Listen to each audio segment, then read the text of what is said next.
Councilor Ray, I just wanted to wait for Councilor Campbell, that's all. That's fine with me.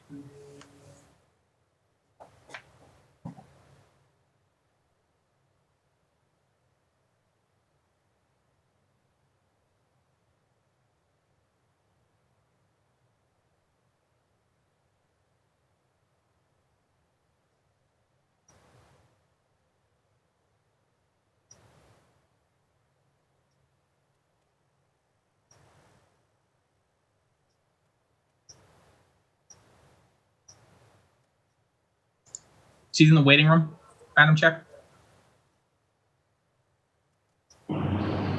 Thank you, Councilor Arroyo. Thanks, Councilor Edwards. Yep. All right, everyone, we're going to go ahead and get started. Good afternoon. I'm City Councilor Lydia Edwards, Chair of the Committee on Government Operations. It is Friday, April 9th, and we're here today for a virtual working session on Docket 0369, restricting use of chemical crowd control agents and kinetic impact projectiles. This matter was sponsored by Councilors Ricardo Arroyo and Andrea Campbell and was referred to the committee on March 3rd, 2021. Similar legislation was passed by the City Council on December 16th, 2020 as Docket 0811, which was vetoed by former Mayor Walsh on December 31st, 2020. In accordance with Governor Baker's March 12th executive order, we're modifying certain requirements of the open meeting law, which allows us to do our jobs, but also balance the public safety needs of the day.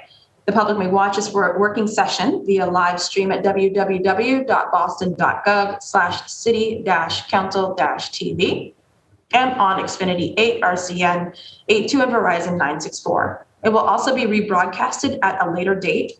Written comments may be sent to the committee email at ccc.go@boston.gov and will be made part of the record and available to all councilors. Quick review of the legislation and who is here today. And then we're going to go straight into the working on the, I'll have the lead sponsors, I'll have councilors make some very brief comments if they choose, and then we're going to get to work on the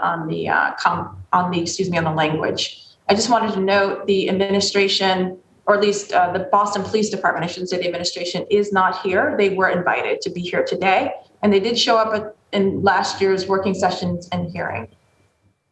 This legislation will limit the use of chemical crowd control agents and kinetic impact projectiles by the Boston Police Department and other law enforcement officers in Boston during lawful protests, demonstrations, or other gatherings involving 10 or more persons.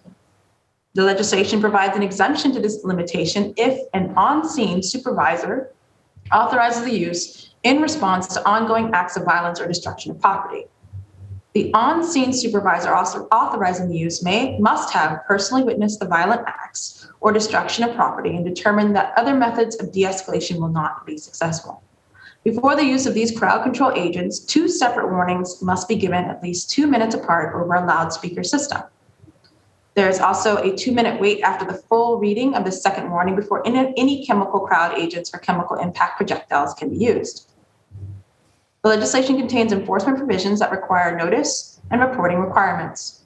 Violations of the ordinance could constitute an injury for which any person may institute proceedings to enforce. Prevailing individuals would be entitled to recover treble damages. That's 3 times the amount than their actual damages.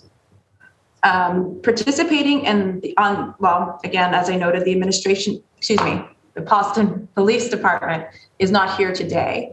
I have on the acting mayor, Janie, was part of the city council at the time and voted in the affirmative for this. So I don't want to say administration now because that'll be a confusion. So acting mayor Janie, I believe, is in support of this. The Boston Police Department is chosen not to be here today. Joining us as guests are Rasan Hall, who's the Director of Racial Justice Program at the ACLU of Massachusetts, and Attorney Jeff Bureau, who's from the National Lawyers Guild of Massachusetts. We will allow for them to speak. But afterwards, after each one of the city councilors can say brief remarks, and I will introduce them in the order that they have come in. I have Councilor Arroyo and Councilor Campbell, who are the lead sponsors, Councilor Sabi George, Councilor Bach, Councilor Braden, Councilor Flaherty, and Councilor Mejia. Have I missed any of the counselors? Very well, counselors, we'll go to the lead sponsors, Counselor Arroyo and Counselor Campbell, for any brief remarks. This is still a working session, and while the Boston Police Department may not be here, I did bring along the veto letter and the reasons in the veto letter from what I believe is them and former Mayor Walsh, and we can discuss aspects of that if anybody in the working session wants to do that. But honestly, yeah, it's a disappointment to be in we're ready to work, and we're ready to do and put in good faith and work on a piece of legislation. It's I'm really disappointed the Boston Police Department is not here. So those are my thoughts. But Councilor Arroyo and then Councilor Campbell.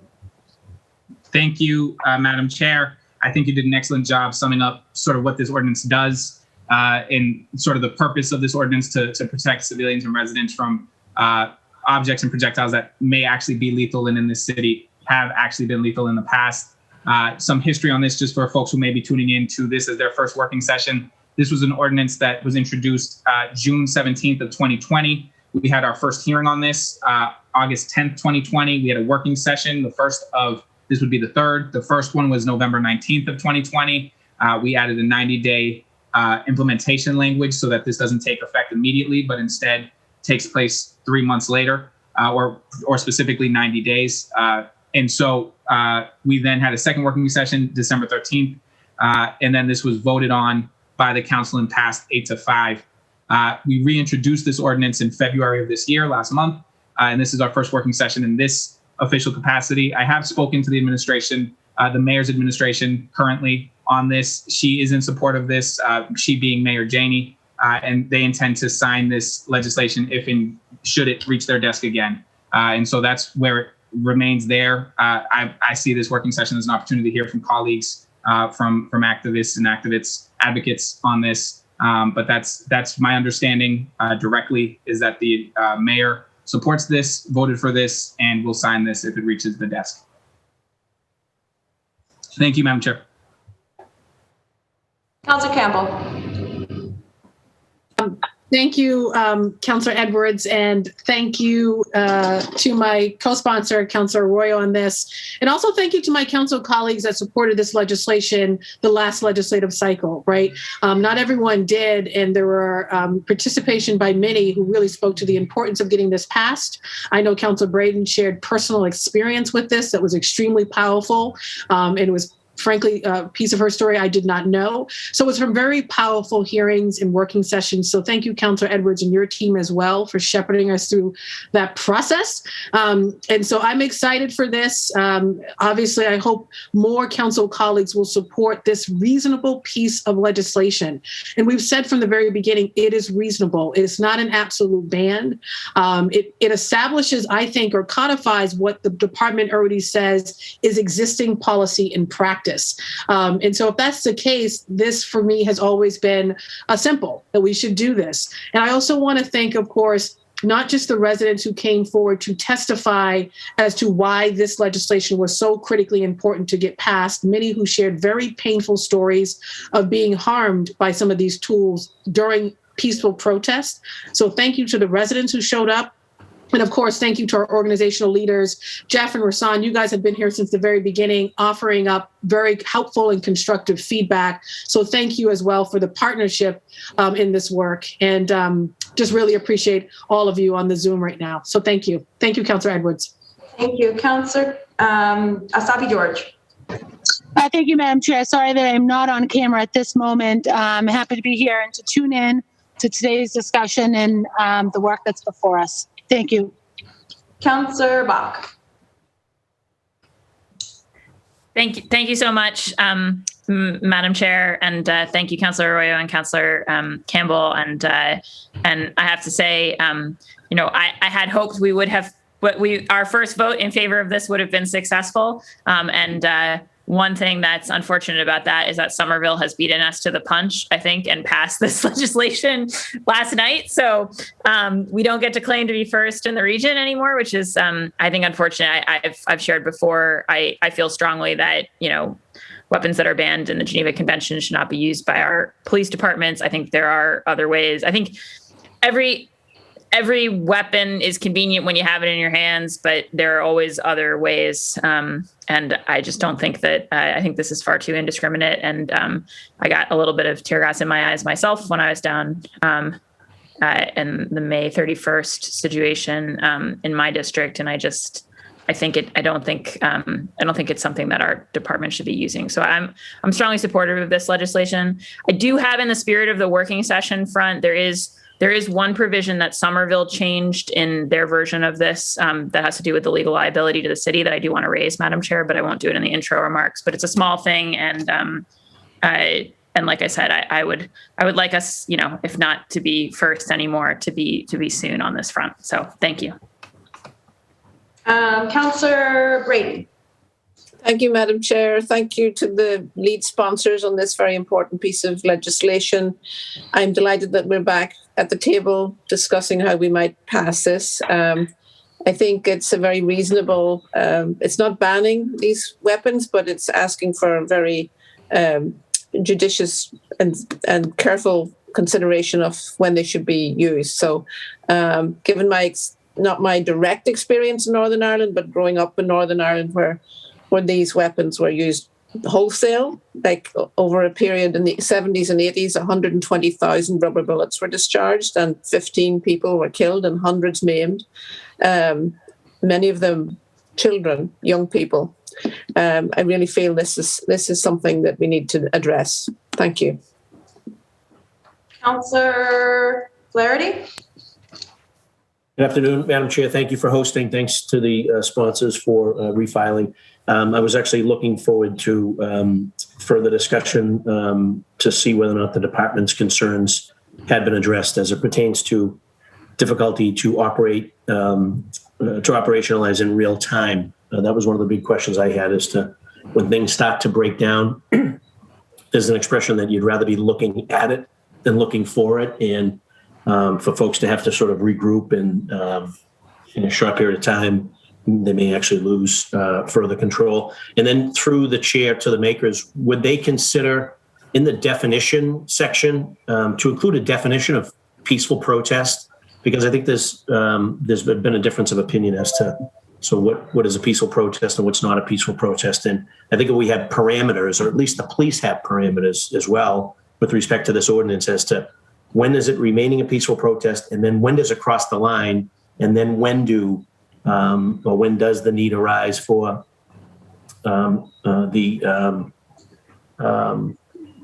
type of tactical equipment, I guess, crowd control equipment that we're discussing now. But if we don't have sort of an underlying definition of the protest, whether or not it's peaceful or not peaceful, kind of ties everyone's hands. So if we could have, through the chair, if the makers would consider putting in a definition in the definition section, a definition obviously that we as the council would agree to as what is a peaceful protest and or what is not a peaceful protest. When does it cross the line, and then allow the officers to take appropriate measures. Thank you, Madam Chair, and thanks to the sponsor. Councillor Mejia. Thank you to the chair and to the sponsors for bringing this ordinance to the council again. We fully support this ordinance last year and look forward to offering our full support again this year. There's not much else to be said that hasn't already been said. Members of our office were at countless protests last year and narrowly escaped being gassed or shot at with rubber bullets. We don't allow these weapons to be used on the battlefield, so I don't know why we would use them on our streets and on our own people. So looking forward to the conversation. Thank you. Councillor Flynn. Thank you, Councillor Edwards. Councillor Edwards, I have no opening statement. Thank you.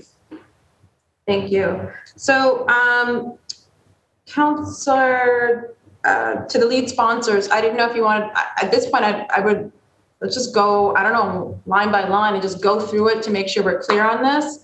And get to work, because it looks like, again, as my colleagues have already stated, it was an 8-5 vote that included also acting mayor Janie, who has already indicated she will sign this last year. So at this point, I kind of just want to make sure we're all clear on the language. We can ask questions as we go by the group and by the section. That might be easier. To Jeff and to Rasan, I think you guys are great, but I don't know that you're probably going to be answering a lot of our direct questions about definitions and things like that as we go. Is that okay?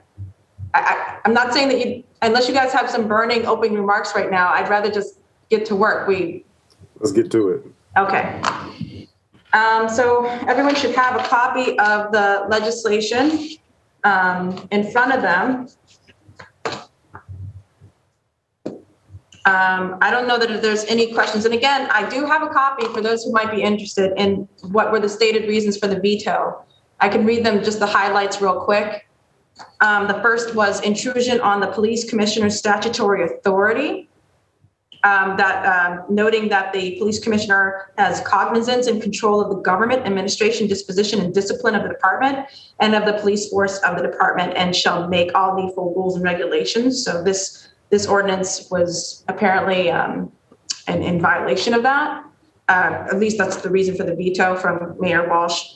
The control, number 2, was control of other law enforcement officers, other law enforcement officers being a confusion and not really knowing this, noting it could potentially apply to military police, National Guard. And so there was a concern with that. And then there was a conflict with the commissioner's statutory authority over disciplines, specifically disciplining of officers. It seemed that also violated the statutory control of the police commissioner. So those were 3 of the issues that warranted the veto for Mayor Walsh. So going to purpose.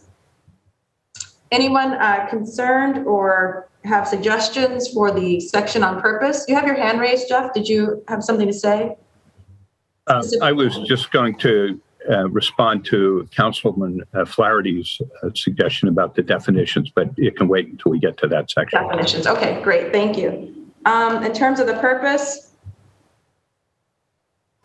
any questions, concerns of the section? Does everyone have it? Yay, please. Please. Okay. Now we're in definition. Councillor Flaherty has asked for a definition of peaceful protest. Before we go into yes or no on that or whatever, I guess I'm genuinely confused about what you're asking us to do and why, Councillor Flaherty, you want a definition for peaceful protest. What? Because protests can be all sorts of things and could be intended to be one. Could you just help me understand your goal for that? Yeah, we're obviously putting our shoes we're putting ourselves in the shoes of the officers on the scene, right? And we're telling them what they can and can't do under certain situations, but we're not necessarily defining the situation. And what we see, or at least what we saw, was that we saw what I think intended to be a peaceful protest got out of control and then turned into non-peaceful protest. But if we're going to limit our officers in their ability to use certain tactics and materials at their displeasure, then so we need to figure out, I guess, give them sort of, I guess, the barometer of when it crosses the line, or at least let's define what a peaceful protest is and then when does it deteriorate into non-peaceful. I think that would be helpful, particularly if we're going to be enforcing the ordinance or if someone's going to challenge the ordinance from the very get-go. I think we need to describe, and maybe folks have an opinion on that.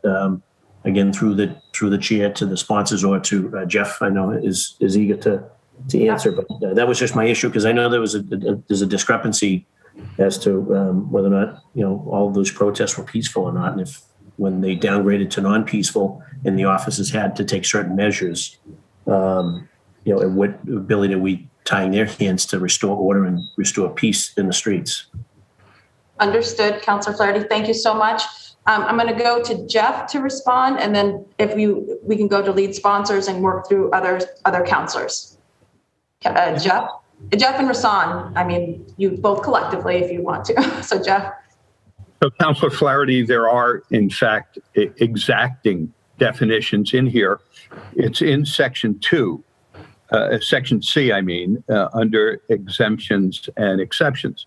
It specifically says that they are authorized to use these weapons once an on-scene supervisor witnesses specific ongoing acts of violence or destruction of property, and the supervisor has determined they cannot be controlled or quelled through any other methods.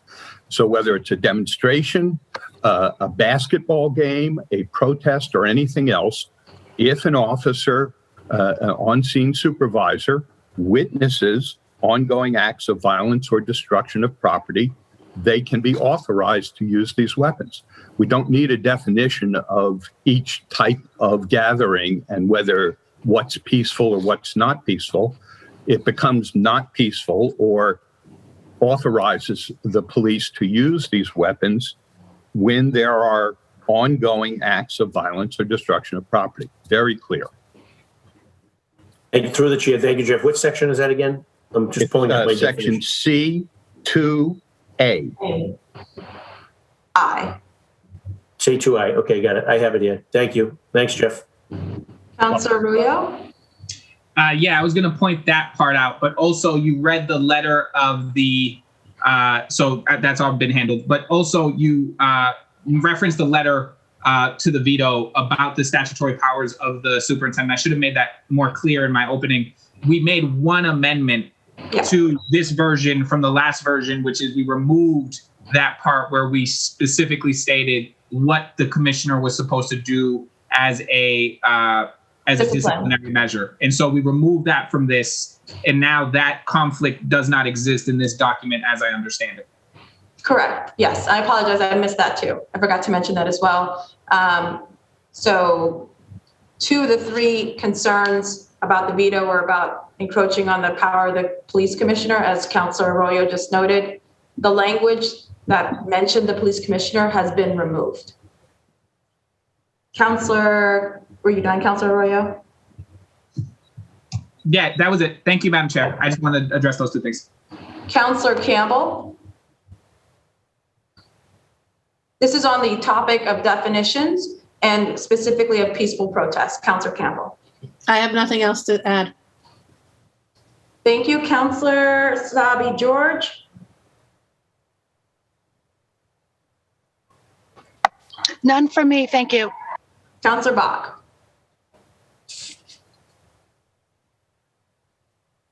Sorry, I couldn't find my unmute. No, I don't think I have further comments on this. Councilor Braden. No further comments. Councilor Julia Mejia. No further comments. Councilor Flynn.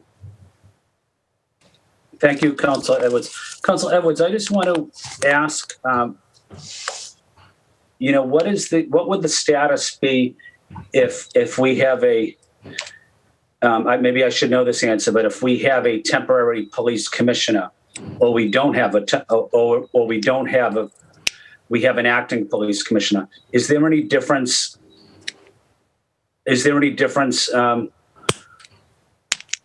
That this would make? Or would it just be the acting police commissioner? So we've removed all language concerning the police commissioner. Okay. So it would not, I believe, and the only entity and city folks that this would have, we defined it to apply to Boston police officers and other law enforcement officers. Okay. I'm going to go back to Councilor Flaherty. Are you satisfied with the definition and discussion, or did you still want to have a peaceful protest definition, and what would it look like? No, I'm satisfied. I actually didn't have that sheet in front of me, so I appreciate Jeff's response, and it's directing me right to the right spot. So thank you. I have a question on definitions. And it's more also a clarifying to make sure we're clear. I know we say other law enforcement officers, right? So that would include, when we have mutual aid, we discussed this, right? If Everett or some other police entities were to come in. But the definition of law enforcement officers can be so broad, and I'm okay with that. I just want to make sure it would include also potentially ICE. It could include, when you talk, how big is law enforcement officers? Yeah, I mean, I wouldn't assume it includes any of the, like, for example, the licensing board has like officers that goes into restaurants and stuff and takes away their liquor licenses and stuff. Could this definition be so broad that it includes them? I'm okay with this. I just want to make sure I'm understanding. And if,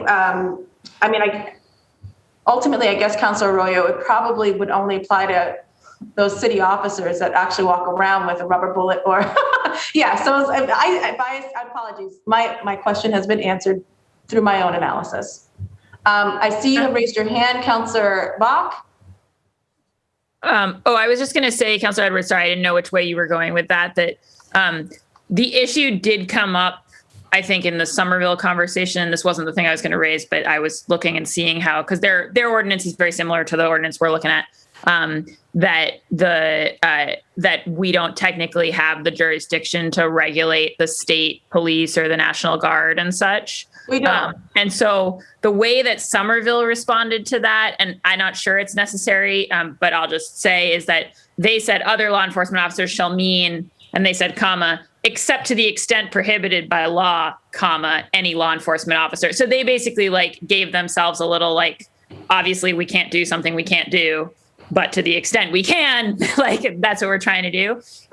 So, I mean, that's a drafting thing. It's not really a hill I would die on, because I'm not sure it matters either way, but I'm just flagging that issue did come up, and that was how they dealt with it in the legislation. Thank you for that. To Jeff, and then to the lead sponsors before we go on to the next section. To Jeff.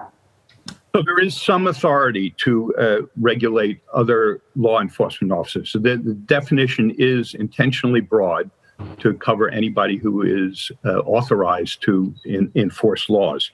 There's a 1999 SJC case in which the SJC says that a police officer lacks authority to act outside his or her jurisdiction unless specifically authorized by statute. The implication of that is that when they are operating within the city of Boston, under the authority of the Boston Police Department, they're subject to the same statutory mandates as any Boston police officer would be. Now, if they're operating in Boston under their own authority, if it was ICE and not under the control of the BPD and not under the control of any other Boston law enforcement agency, then the city would not have the authority to regulate them.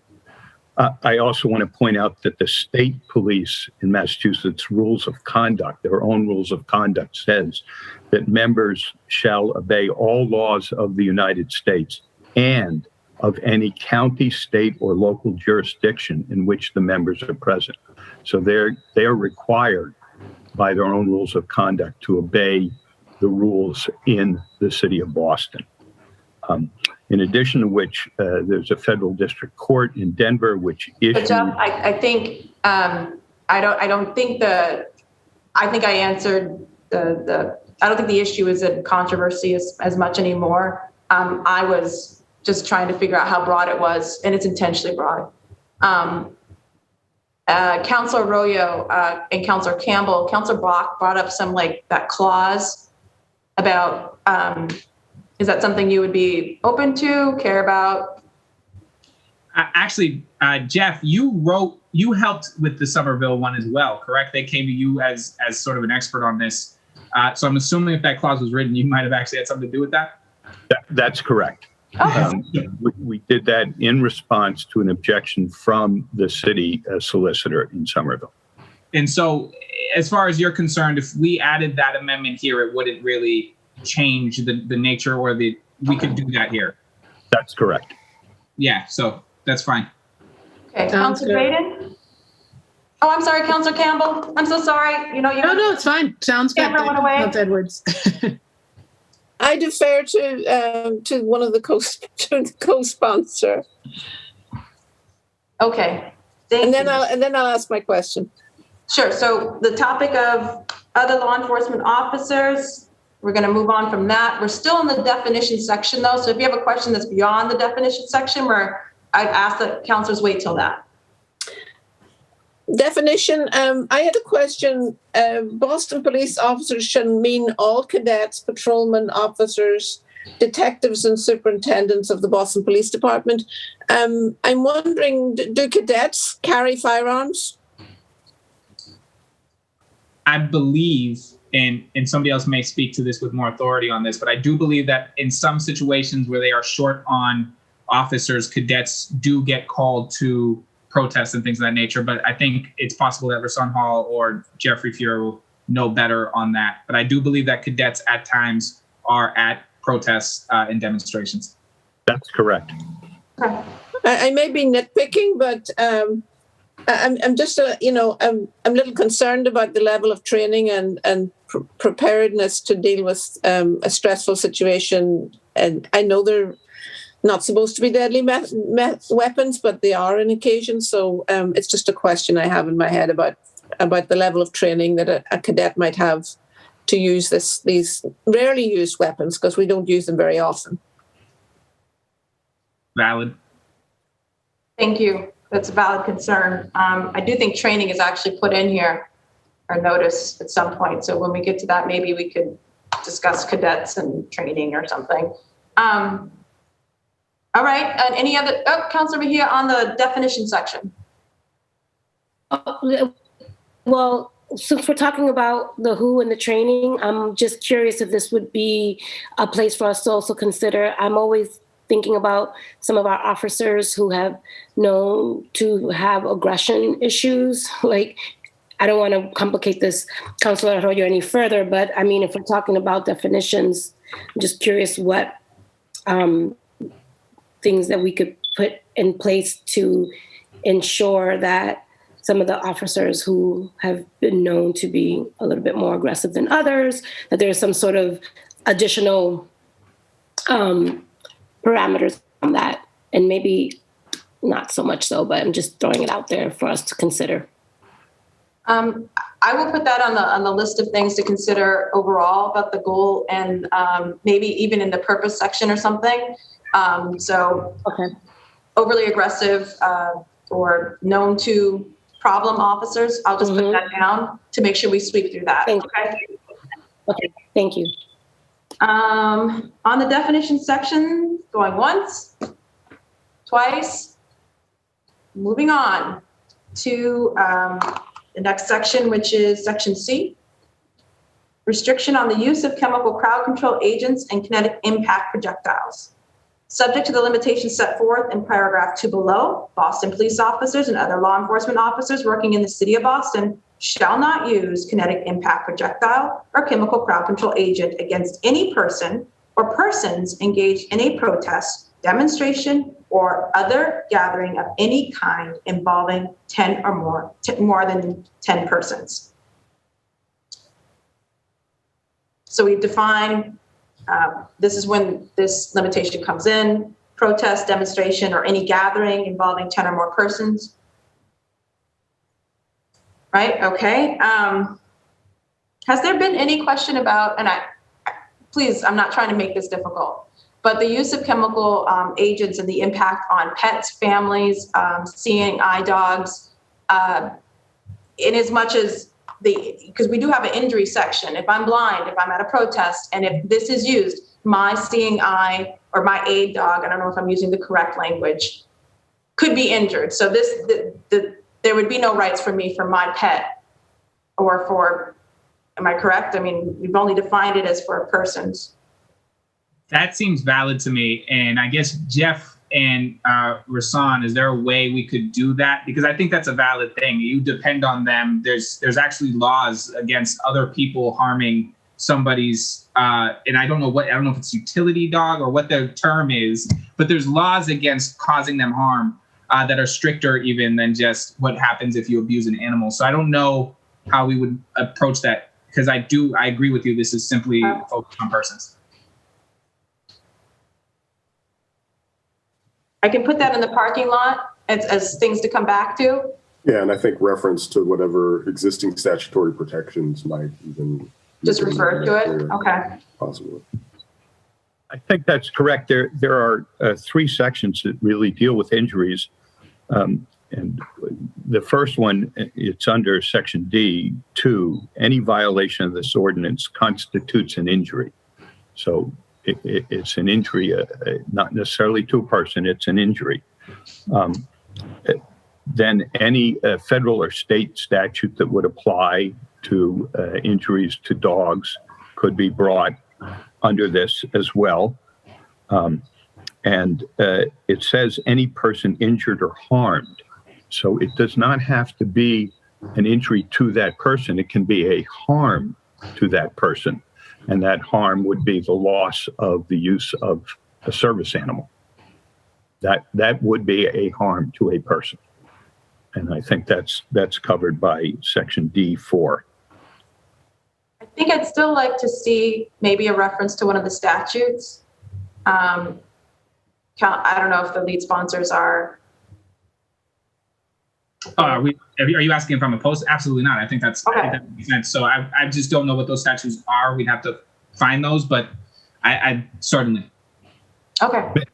May I just say one thing about that, Counselor? That is, if we put in reference to certain statutes, a court can read that as not applying in other situations because we did not mention certain statutes. So that's how the court often interprets it, that if you list something, then you have intentionally left out the things that you're not listing. And that would narrow the effect and protection of the statute. So I would caution against listing specific statutes. It's intentionally written so that it's a broad definition of injured or harmed.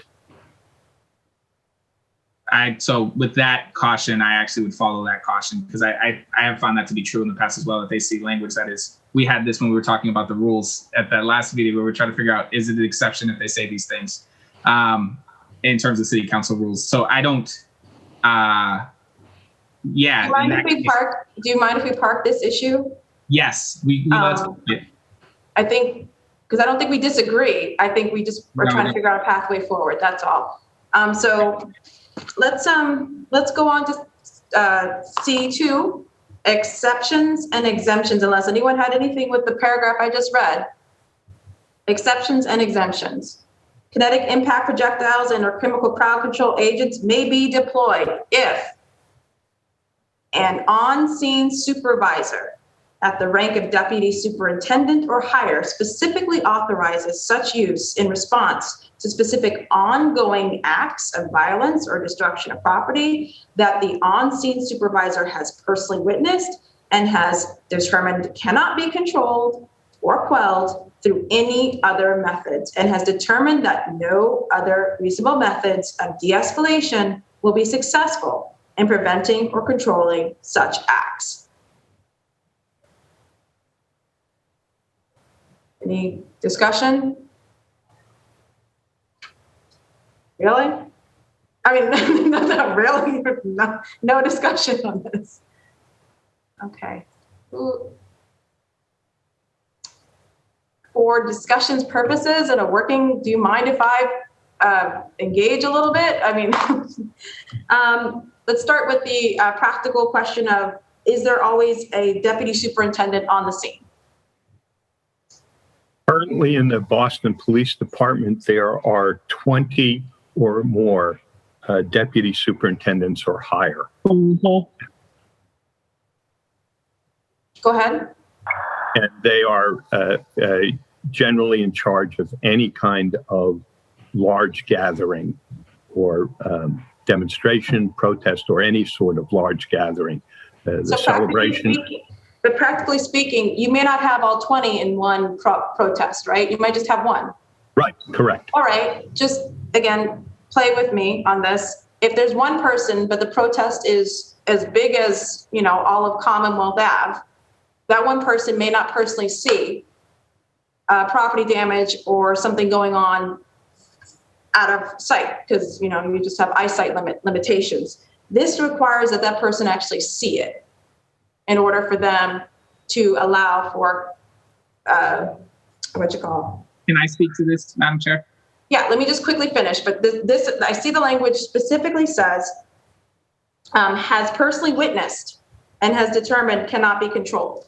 So that one person who might be at a protest may not see someone acting foolish, to me not being part of the protest but acting foolish, right?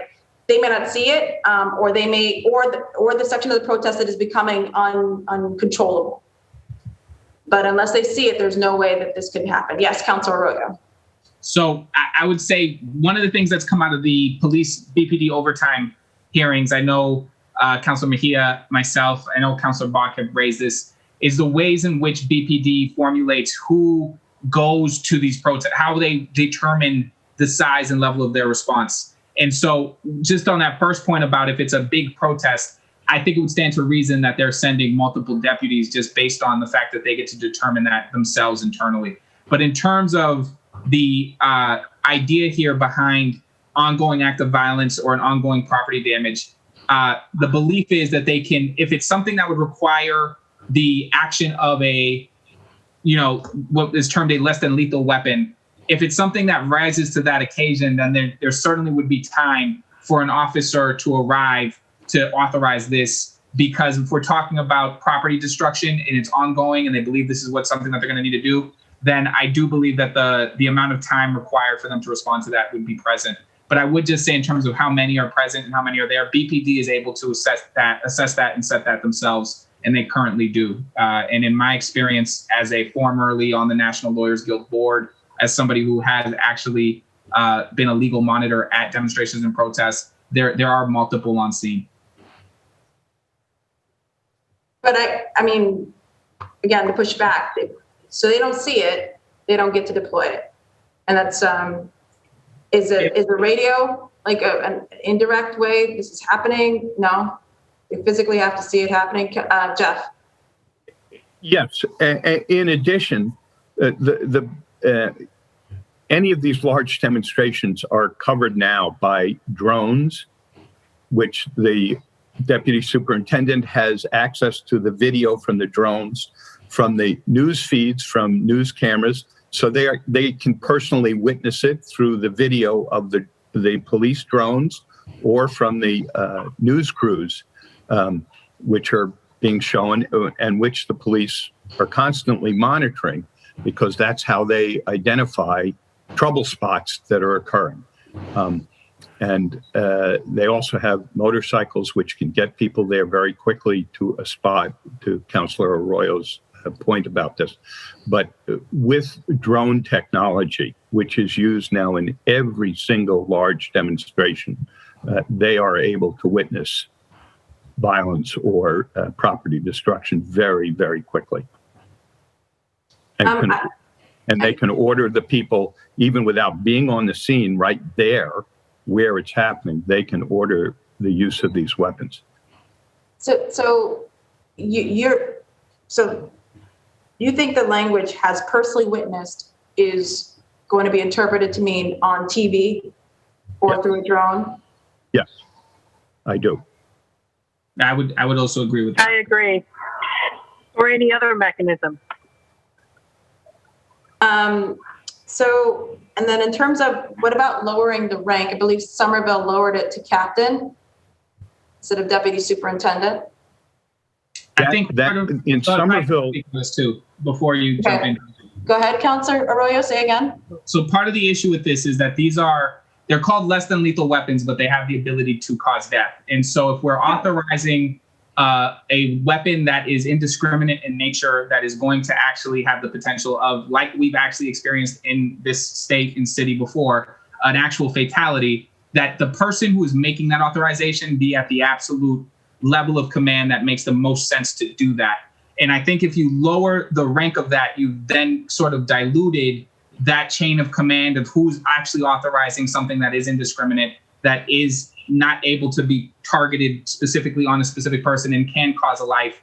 The entire purpose of this was to create something where if they're making that determination, it is being signed off by the highest levels of leadership. Not, we had this question about cadets and things like that. I believe we have hundreds and hundreds of captains. We have hundreds and hundreds of folks that are underneath those levels. The lower you bring the rank, the less of a authorial like power, experience, all of that you're putting into this. And so that's why that was specifically selected. And I believe it's also based off of their code, which I don't remember if we have that still, but the thing that they sent about their guidelines for this, they themselves mentioned going up to a higher rank to do this, that it's something that they do rarely and they only authorize at the highest levels. And so this was sort of in following with that.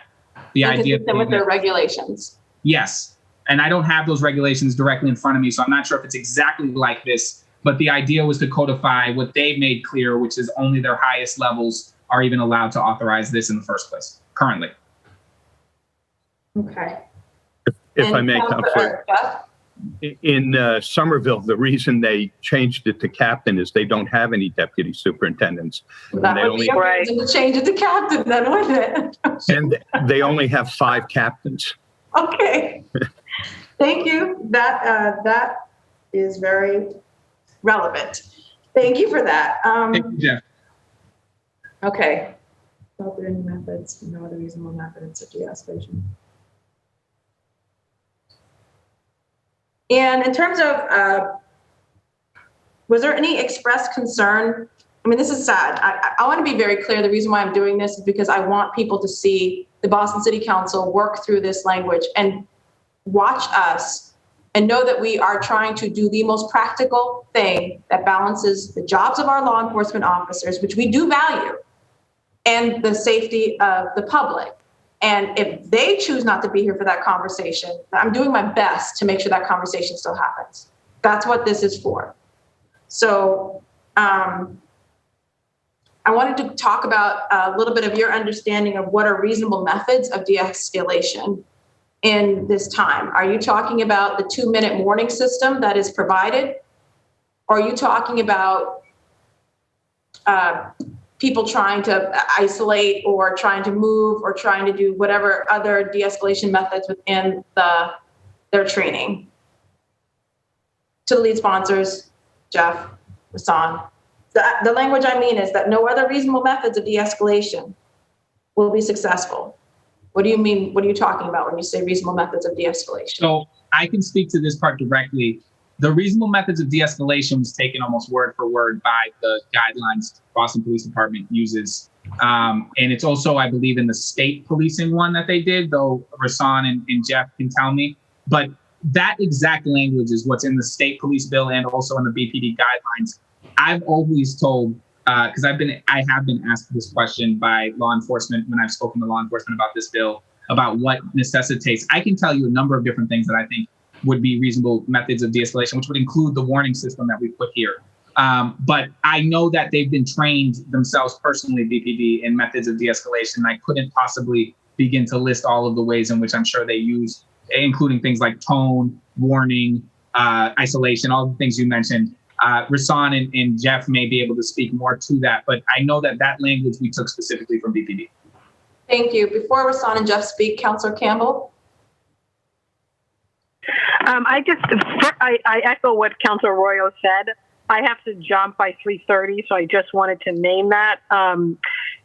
But to your point, Councillor Edwards, yes, I respect the fact that you want to go through the language again, but I just want to also say we've done this, right? We did it at several hearings. We did it at several working sessions where some folks from the administration or department participated. At other moments, they didn't, to actually get to language that was deemed to be reasonable. And where, frankly, obviously, a majority of city councilors voted in favor of this. Right. So I just want to highlight that, right? It's not, You're right. This is just another chance. So, You're right. And I apologize, I have to leave early, but I just want to name, not only do I fully support this, not just as a sponsor, but I'm really proud of the work that Councilor Royal, along with Jeff, Rasan, and all of us did to get it to a place that was absolutely reasonable based on concerns we heard from the department, and frankly, sometimes concerns we heard through informal channels because the department wouldn't show up. And so I just wanted to name that I have to jump in 5 minutes, and really, again, appreciate the input of everyone here.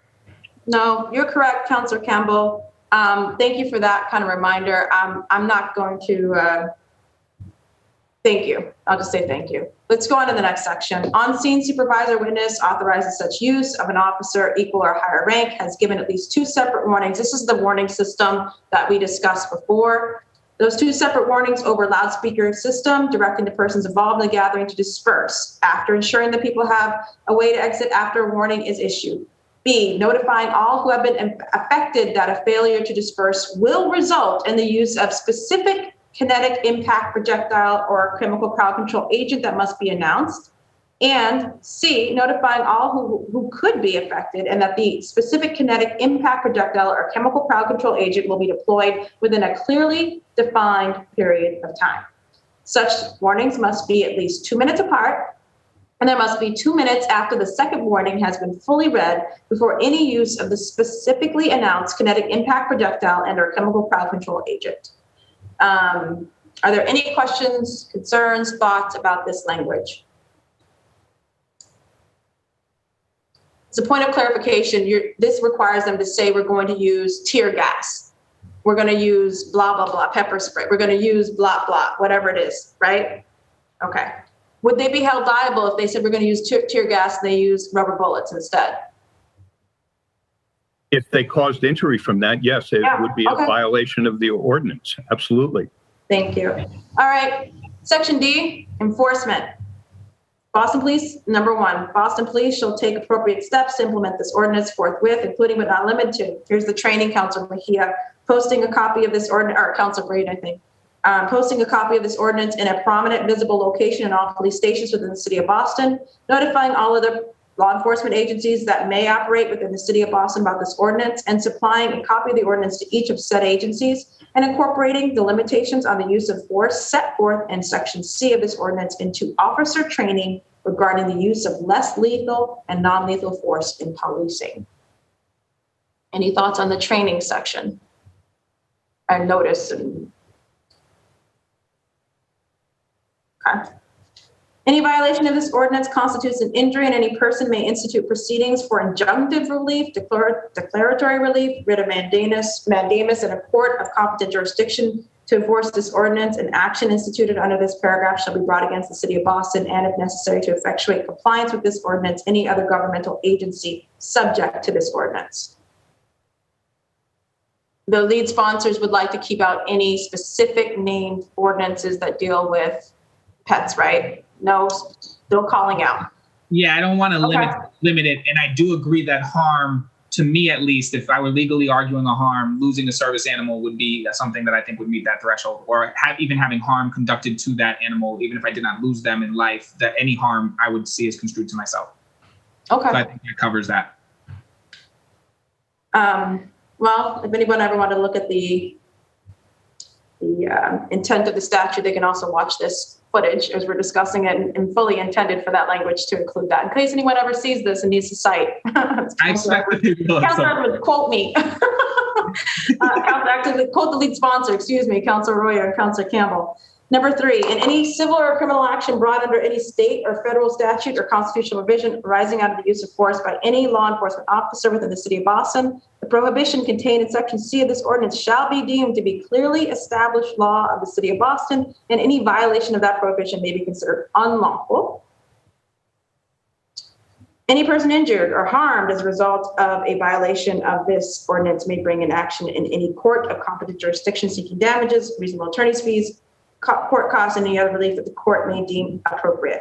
A prevailing plaintiff injured or harmed by violation of this ordinance shall be entitled to recover damages in the amount of 3 times their actual damages. Nothing in this section shall be construed to limit any individual's rights under state or federal law. Councilor Bach. Yeah, thanks, Councilor Edwards. This one, and I'll just say definitely kind of mea culpa. I did not note this when we voted on it last time, and I only noticed it in prepping for this hearing, going back and reviewing what Somerville had passed last night.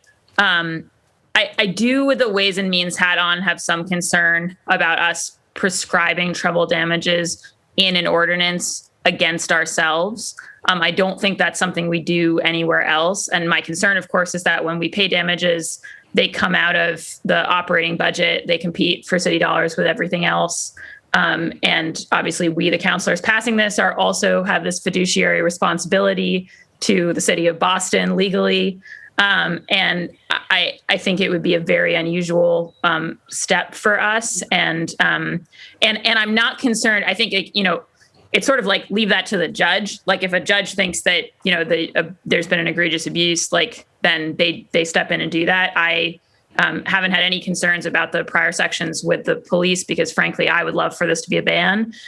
So it's not about kind of us. I want this to be enforced as fully as possible, but when I think about what the cost is to the city of Boston, the idea of prescribing against ourselves treble damages strikes me as not a good precedent to set. And when I looked at the Somerville thing, this is what threw it up for me. Somerville got rid of that section 4 and instead, actually, I'll just very quickly, Madam Chair, share my screen if that's okay, just because I think before you do that, would you be okay with the word may that allows the judge to have the discretion to get up to triple damages? Well, I think the judge probably, I'm not sure. Shall, right? So if you put in the word may. I would certainly consider that an improvement, I think. I'm willing to make, by the way, as the sponsor. What'd you say? I'd be open to changing shall to may. That's okay. Yeah, so I'll just if I can, Councilor Edwards, just briefly show that what Somerville did was they basically took all the detail out of this section. I'm just gonna, if I share my desktop, does everyone just end up seeing the Zoom screen? There you go. Okay, wait one sec. Do you see 2 docs now? I see. Yeah. So they left we have the same 1, 2, 3, and 5 is down here. But like for 4, they said, okay, yeah, it's going to have all the normal stuff for violations. And then also obviously individuals have the right of state and federal. So what they didn't do was basically prescribe against themselves all the things like, oh yeah, we're going to owe you attorney's fees and court costs. And I mean, obviously we're always going to owe them anything that a court deems appropriate. And then the treble damages. So that in their case, I think for similar reasons from the city sort of solicitor side, they were like, this just isn't something that we do where we put ourselves on the hook financially like this, and we sort of leave it up to the judges. So that's like I said, it's really kind of a Ways and Means, like fiduciary responsibility gut check thing for me. And I hadn't flagged it previously. So I just wanted to raise that. Okay, thank you, Councillor Bach. I see Jeff's hands raised, and then we'll go to Councillor Mayhew after Jeff. So there are a couple of issues. I appreciate what you're saying, Councillor Bach. A court cannot award multiple damages unless a statute authorizes it. As Councillor Arroyo said, it could be a may and leave it up to the judge at that point. They also, a court cannot award attorney's fees. And in all of the federal civil rights statutes to protect people's civil rights, there is a specific authorization for attorney's fees, because otherwise, if it is not a huge injury, it makes it very difficult for any injured person to bring a lawsuit on their own. They cannot afford the attorney's fees for doing it, and attorneys will not take a civil rights case against a city which has hundreds of lawyers on its staff on a contingent basis, unless the lawyer is kind of assured of getting a payday if they win. Cases like this can often take 2 to 3 years of litigation. And if a person is injured with, say, a broken arm as a result of being hit with a tear gas canister or a kinetic impact projectile, it would be almost impossible for them to bring any sort of lawsuit to gain compensation for it. leaving it up to a judge to decide whether the behavior was outrageous or egregious and worthy of multiple damages certainly makes sense in many ways. But I think the attorney's fees provision is absolutely essential to having a person who does get injured by egregious police behavior the ability to bring a lawsuit and obtain compensation. Sorry, Madam Chair, can I quickly just ask? So, I mean, that makes a lot of sense to me in terms of, knowing how this works on the legal side. I guess, does that mean then, though, that with Somerville cutting that piece out, that you guys are concerned about in practice people being able to bring legal action under that statute? Yes, and frankly, I was the chief author of the Somerville ordinance as well, and working with the city councilors there, it unfortunately was a political compromise that they were forced to make in order to get the ordinance passed. Mm-hmm. Mm-hmm. Okay. It would seem under, just to kind of move the question, this along, no offense, Councillor Bach, I know Councillor Mejia is waiting patiently to get in. It seems like in order to then under Somerville, they may have to go under additional civil rights legislation or some other legislation as well, if they were to get those other damages. But I'm going to go now to Councillor Mejia. Hi, yes, I'm just curious, and in terms of, I don't know how controversial this will be, but I'm going to throw it out here. This is a working session. We can figure it out. But instead of the lawsuit being against the city, can it be against the individual officer and let them know? Okay. I look, all those heads shaking up in there, letting me know, because that way, if they're having to take individual responsibility, then they would know how they are going to show up, so that we wouldn't be having this conversation. But that's not the case. Okay, I just figured I'd throw it out there and see what. It is not the case, but if anyone's injured personally between me and somebody else, they absolutely can just make sure that they sue me. But they were acting under city authority, so the city is who's got to pay. I know. That's a whole. I just think that's a whole separate conversation that we should explore at some point in terms of accountability. And I would urge Councillor Arroyo and Councillor Edwards to think about this as a 2.0 measure in the future for us to explore what accountability looks like, because I think that will probably prevent things like this from happening. Thank you. Councillor Bach, and then we're going to go on to the last section.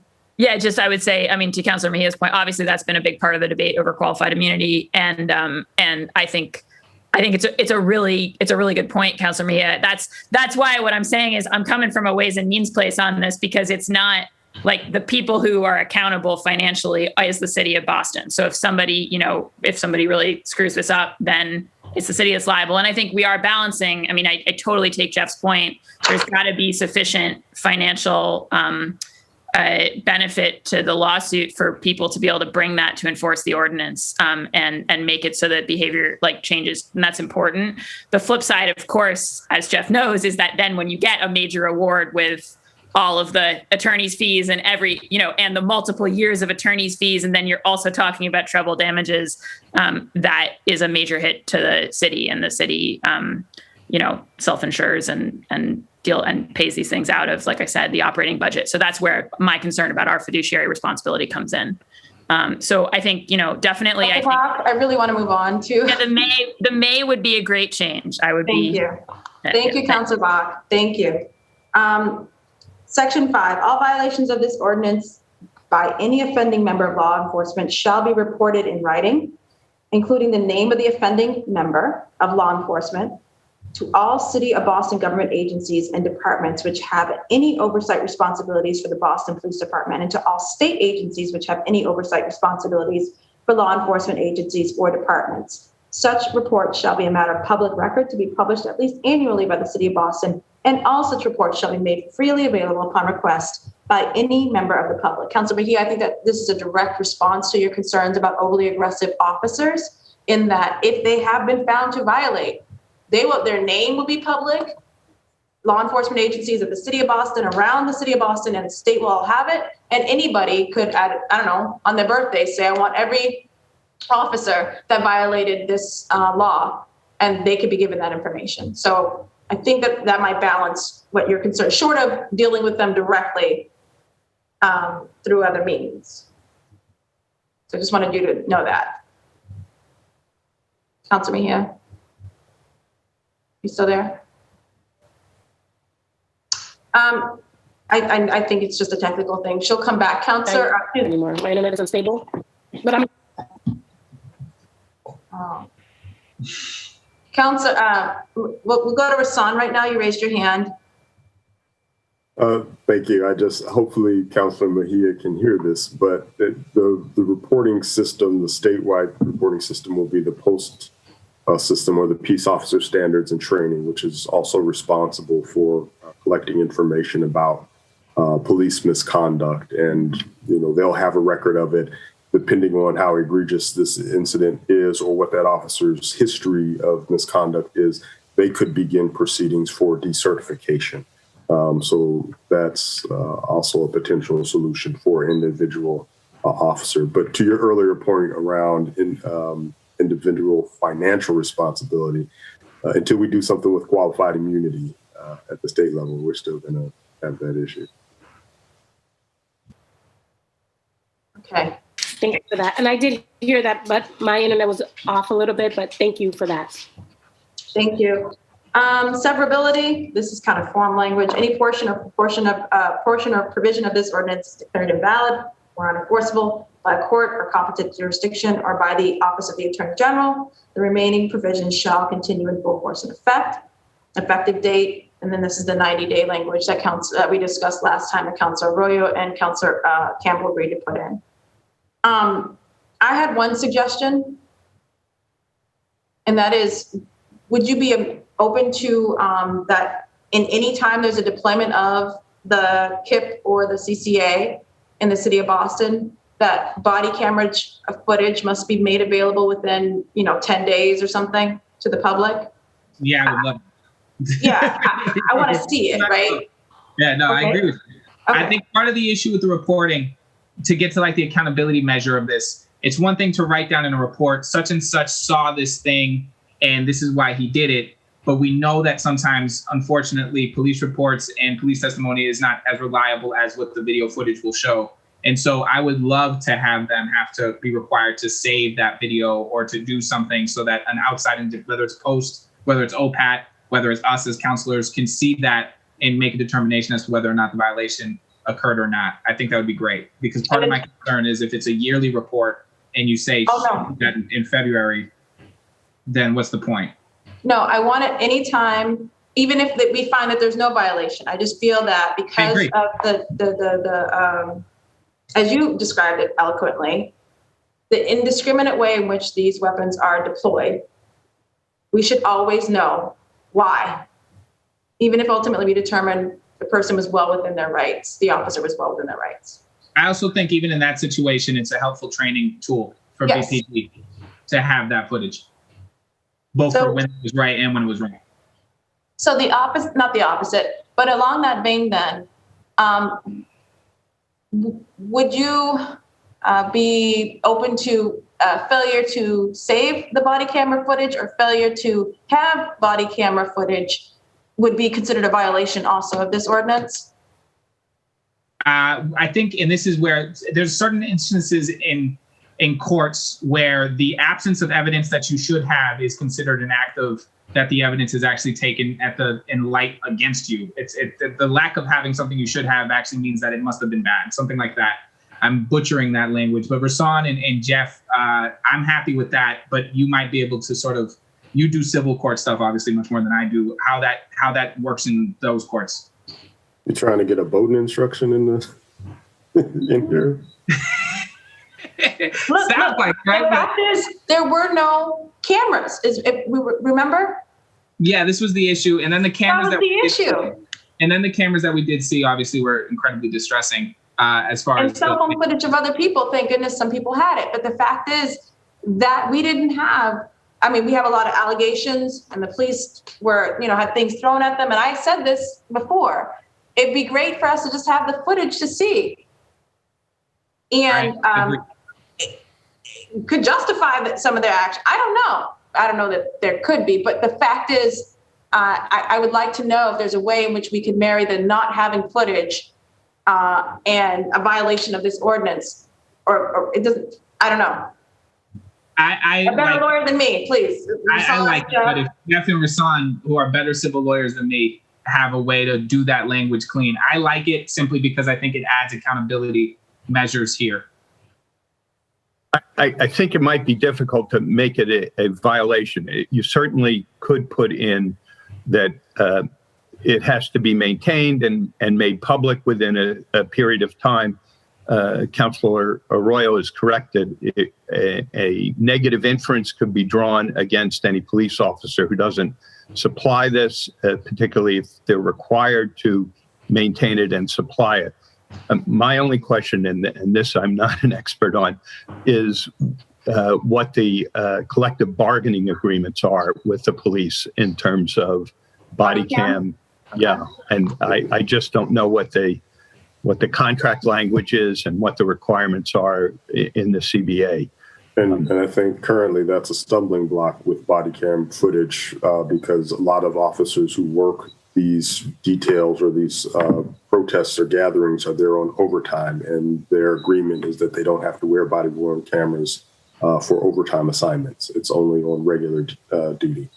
So we would, there might be officers who are there on regular duty, but the overwhelming majority of officers who on May 31st, they were there on overtime. And so there's very limited amounts of body camera footage. So the negative inference language that's in this ordinance could be helpful, but it might not unless something's done with that agreement like Jeff said. Or, I mean, it could be they would claim it violates their union contract to attack it.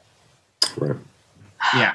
Okay, well, I tried. I'm happy to look at it if there's a way for us, maybe when we look at that contract, because I have not looked deeply at the contract to see if there's a way to do it. I'm happy to figure out a way to do it, Madam Chair, if there's a way to do it. If there isn't, then we're tried. If nothing else, I think we could put in something about if body cam footage is available, then it must be maintained and made public within X period of time. Well, that we discussed, absolutely. Yeah, that was my suggestion, is that we have that. And actually the trigger being not if it's available, that any time a kinetic or KIP or CCA is deployed, footage needs to be given. If the police are wearing those body cams, as Rasan said about whether they're required to do that, they may not be required to have a body cam. So right. That's why I would put in the if available. Anytime those weapons are deployed, absolutely. So instead of going back and forth on, if available, those kind of scriveners, it looks like we agree on the overall concept, right? Yeah. So I can go back and forth with the counselors on some language, and I can also reach out directly to Jeff and Rasan to make sure that language is finished. I'm also, I'll see if I can, it looks like that would be the only thing further research on the contract language, and body cams in general, if there's any way to, rebuttable presumption. I don't know if we can do that, but those are two things I'm happy to do some legwork on and get back to lead sponsors and to Jeff and to Rasan and see if that can work out. But other than that, this is it. I don't know if anybody has any concluding remarks or suggestions before we go ahead and end this working session. We went through it. Just a thanks. Sometimes when I start these sessions, I get so worked up to just get to the work, I forget to say the thank you. So I want to just make sure I say thank you to the Madam Chair for her thoroughness in making sure that, there's some real good thoughtfulness there to service animals and just these different angles that I really appreciate that you take. And then in general to my co-sponsor, Andrea Campbell, Councilor Campbell, who's really helped lead on this, and Jeffrey and Rasan. This wouldn't be possible without you. I know Somerville beat us to it. And like Councilor Bach, that hurt me personally. I felt very upset about that. I was grateful they did it, but I felt a type of way about that. And so at a minimum, we have some better language in here in some places than they do. So we'll have that forever. But we're beating Cambridge at least. So there you go. So thank you. Wow. It's possible. So thank you, everybody. All right. Well, thank you. We heard from lead sponsor. I don't think we need to hear from anyone else. Have a good day, and we'll get back to you with those suggested language. Thank you, everyone. Have a good weekend. Thank you. Bye. Adios.